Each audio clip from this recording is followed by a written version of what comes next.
Hello, I'm Jeffrey Hamelman. I'm here in Vermont at King Arthur Flowers Baking Education Center. And today we're going to make Pâte Brisée, which is a fancy word that means pie dough. Now we're at the dough sheeter, and we're going to sheet the dough out to about 2 to 3 millimeters thick. That's going to yield several pie shells for us. If we just wanted one, if we were working at home, we might divide the dough into roughly 8-ounce sections and then roll them out by hand one at a time. But in our case, we're going to do it in more of a bulk fashion. So we want to start with it in a nice cold condition. I'll flour it lightly, and now I'll start the process of sheeting it. It's a good idea when you've sheeted it down roughly half its final length, thereabouts, to once again flour it. Flip it over carefully and flour this side as well. The flour acts as a kind of lube in a way so that the dough doesn't stick to your sheeter or your rolling pin. We're close now, so I'm going to take it nice and careful so we don't get too thin. Yeah, we're just about there.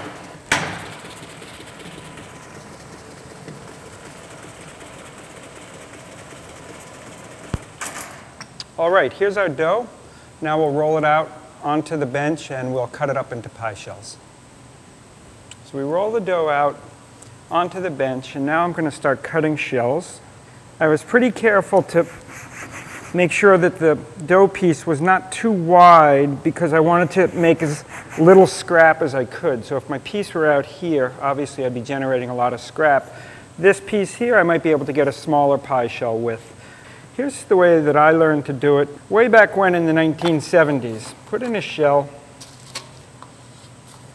another one on top. Shell in, another one on top.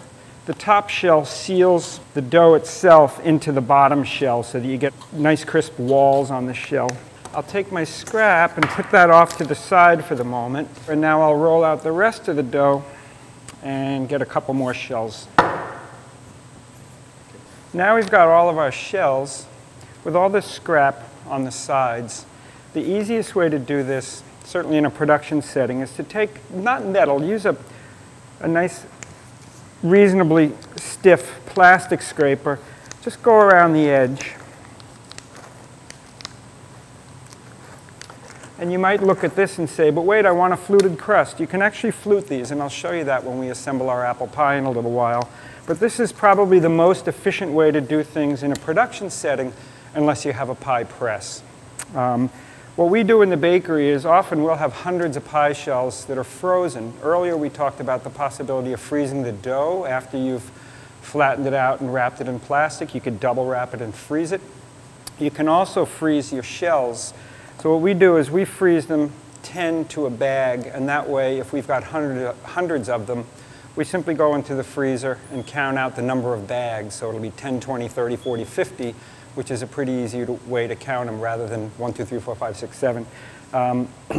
So here we have our shells ready to be stored, filled, and baked. Now we've got the scrap, which is valuable stuff. If you're cutting a circle, obviously you're going to create a lot of scrap. And how do we handle the scrap so that we can reutilize it? The best way to do that is lay it in a side-by-side fashion. Don't bunch it up, don't squeeze it, don't start kneading it. That's going to toughen it. What you want to do is just lay it out and just press it again into a roughish looking rectangle, just like we did earlier when we mixed the dough. Do the same thing. Wrap this well in plastic, refrigerate it until you need it. And it's probably a good idea to put a Roman numeral 1 on it or something so you'll know that you've rolled this dough once. After you roll it a second time, if you're careful, you can reutilize the scrap again. Put a Roman numeral 2 there so you know that you're using scrap that's been rolled twice. The things to keep in mind, again, don't knead it or bunch it up. And secondly, if you work with a minimum amount of flour, that'll keep the crusts in better shape. If you've got an excess of flour that you're adding into your scrap, that's going to give you a tough result. And here we have it, ready to bake.